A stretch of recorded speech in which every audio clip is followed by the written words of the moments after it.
어서오세요. 반갑습니다.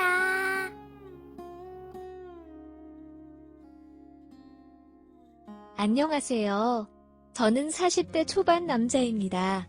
작은 사업을 하고 있고 아직 미혼입니다. 5살 어린 남동생이 하나 있는데 작년에 결혼을 하였습니다. 그래서 그런지 저희 부모님의 결혼 잔소리가 최근에 조금 잠잠해졌습니다. 아무튼 동생은 제 회사에서 일을 하고 있습니다. 그래서 신혼집이 제가 살고 있는 집 근처입니다. 재수씨도 직장을 다니고 있었지만 결혼을 하면서 빨리 아기를 가지고 싶다며 퇴사한 것으로 알고 있었습니다. 몇 주 전에 회사에서 일을 하고 있는데 재수씨한테 연락이 왔습니다. 남편 몰래 개인적으로 할 이야기 있다며 조용히 만났으면 좋겠다는 하는 것이었습니다. 동생과 다투거나 고민이 있는 것 같아서 만난 음식을 살 테니 먹고 싶은 메뉴를 결정해서 약속 장소를 정하라고 하였고 그렇게 만났습니다. 식사도 맛있게 하고 일상적인 이런저런 이야기도 하였습니다.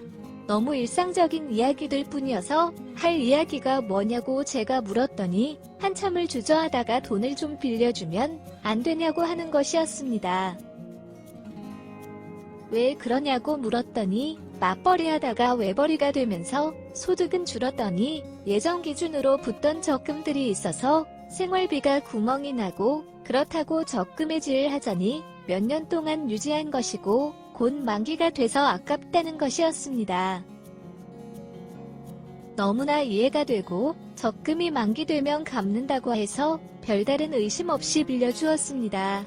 그 후로도 동일한 이유로 매달 빌려갔고 어느 날 은행 계좌를 정리하다 보니 제일 처음 빌려준 이후로 10개월이라는 시간이 지났습니다.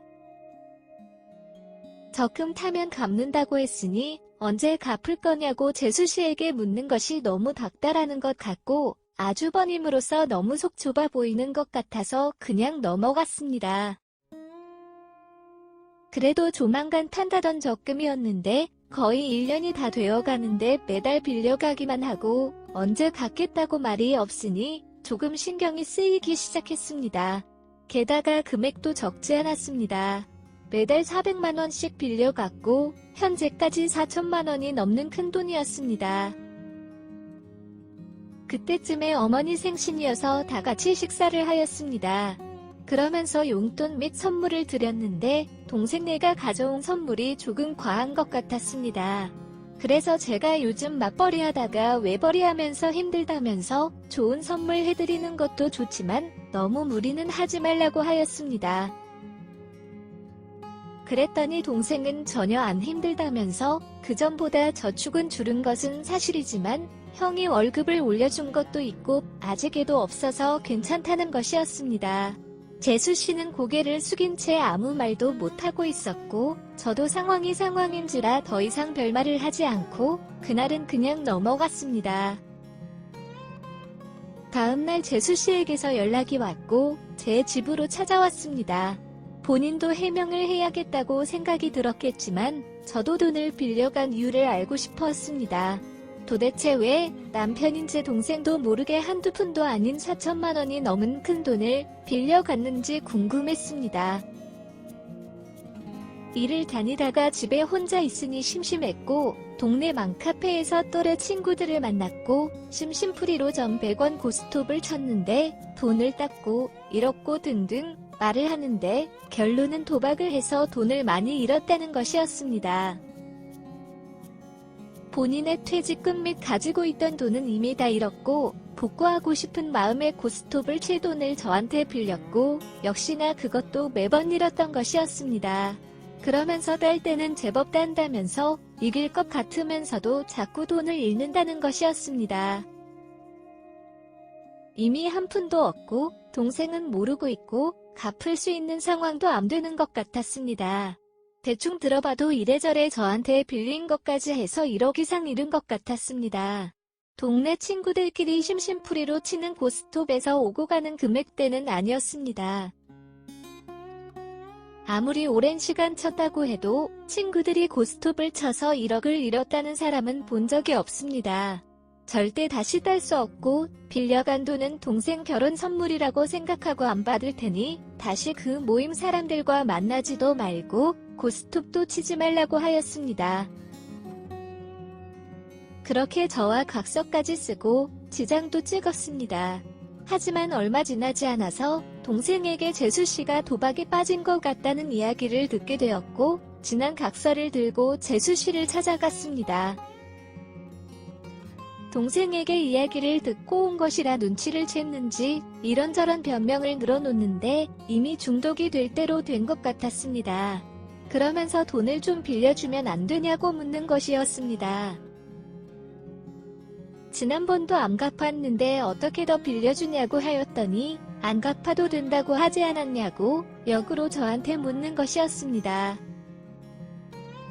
다시는 그 모임 사람들과 만나지도 않고 도박을 안 한다는 조건으로 안 갚아도 된다고 한 것인데 재수씨가 도박을 하시면서 각서를 깼으니 당연히 돈을 갚아야 된다고 하였습니다. 땡전 한 푼 없다며 가진 거라고는 몸밖에 없다는 식으로 말을 하길래 그러면 그 몸을 가져가겠다고 하며 강제로 끌고 나왔습니다.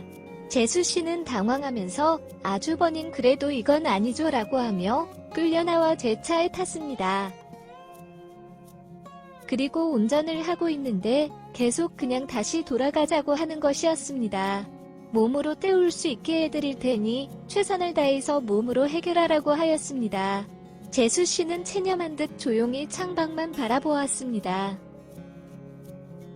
저희 부모님 집으로 데리고 갔고 앞으로 매일매일 여기로 와서 청소하고 빨래하고 식사 준비하라고 하였습니다.